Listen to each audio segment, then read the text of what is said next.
परम पूज्य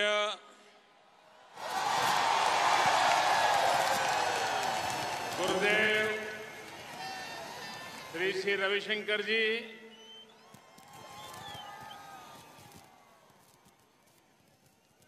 मंच पर विराजमान विश्व के अलग अलग भागों से आए हुए सभी वरिष्ठ महानुभाव, देश और दुनिया से आए हुए इस महान मिशन से जुड़े हुए सभी महानुभाव, मैं भारत की धरती पर आप सबका हृदय से स्वागत करता हूं।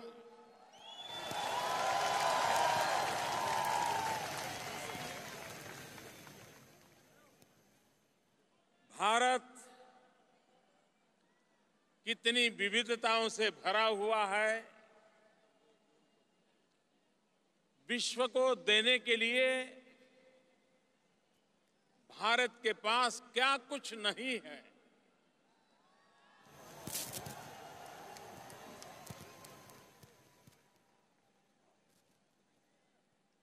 दुनिया सिर्फ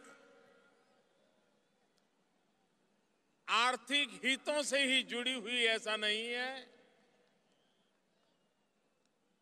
दुनिया मानवीय मूल्यों से भी जुड़ सकती है और जोड़ा जा सकता है और जोड़ना चाहिए भी।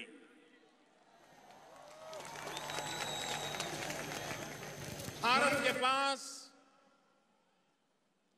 वो सांस्कृतिक विरासत है, वो सांस्कृतिक अधिष्ठान है जिसकी तलाश दुनिया को है।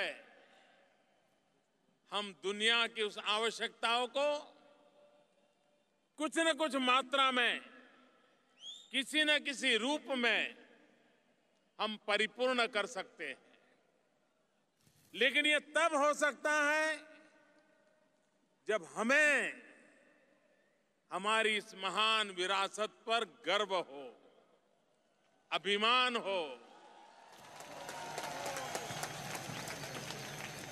अगर हम ही अपने आप को कोसते रहेंगे, हमारी हर चीज की हम बुराई करते रहेंगे,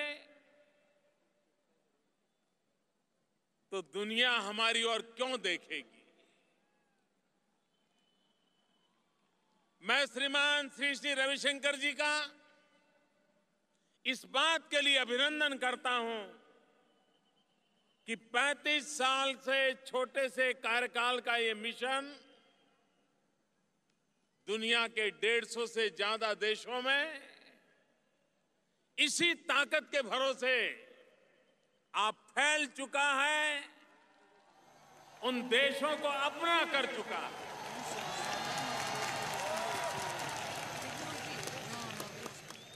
आर्ट ऑफ लिविंग के माध्यम से विश्व को भारत की एक अलग पहचान कराने में इस कार्य ने बहुत बड़ा योगदान किया है। मैं अभी कुछ समय पहले जब मंगोलिया गया था, मैं हैरान था। मंगोलिया में एक स्टेडियम में आर्ट ऑफ लिविंग के सभी बंधुओं के द्वारा मेरा रिसेप्शन रखा गया था।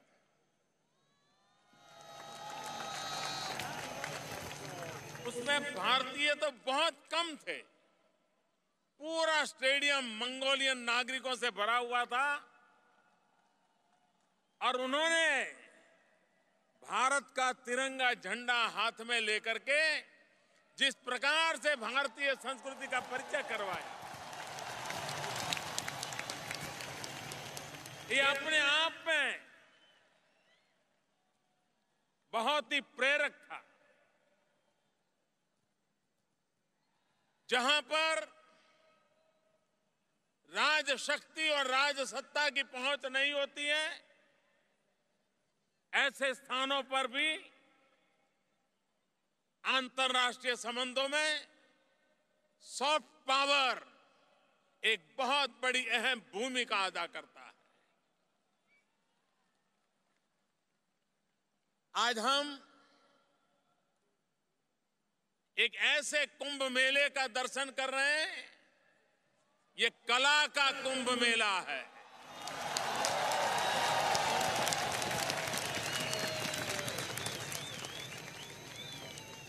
भारत के पास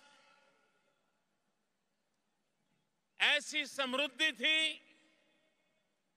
कि यहां कला पूर्णतया विकसित हुई थी।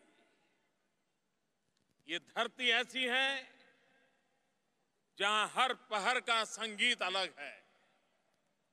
सुबह का संगीत अलग है तो शाम का अलग है। और इसलिए बाजार में अगर संगीत की दुनिया को खोजने जाएंगे, तन को डुलाने वाला संगीत तो बाजार भरा पड़ा है, लेकिन मन को डुलाने वाला संगीत तो हिंदुस्तान में भरा है। और दुनिया अब मन को डुलाना चाहती है, और यही संगीत की साधना है जो दुनिया के मन को डुला सकती है।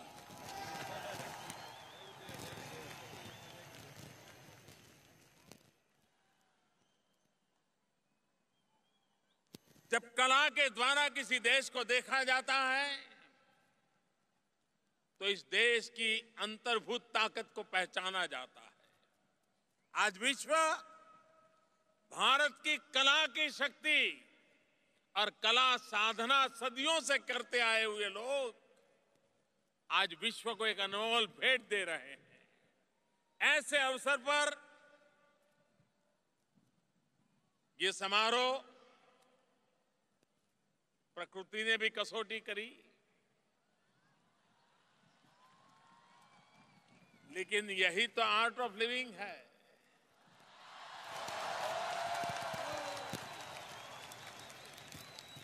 सुविधा और सरलता के बीच जीने के लिए जी सकते हैं, उसमें आर्ट नहीं होती है। जब अपने इरादों को लेकर के चलते हैं तब आर्ट ऑफ लिविंग चाहिए। जब अपने सपनों को लेकर के चलते हैं तब आर्ट ऑफ लिविंग चाहिए। जब संकटों से जूझते हैं तब आर्ट ऑफ लिविंग चाहिए। जब अपने लिए नहीं औरों के लिए जीते हैं तब आर्ट ऑफ लिविंग चाहिए।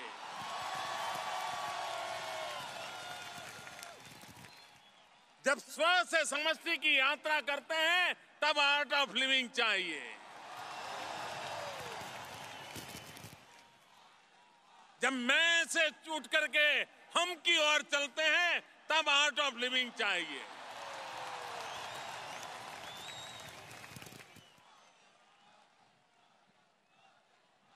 हम वो लोग हैं जो अहम ब्रह्मास्मि से शुरू करते हैं और वसुधैव कुटुंबकम की यात्रा करते हैं। ये आर्ट ऑफ लिविंग है।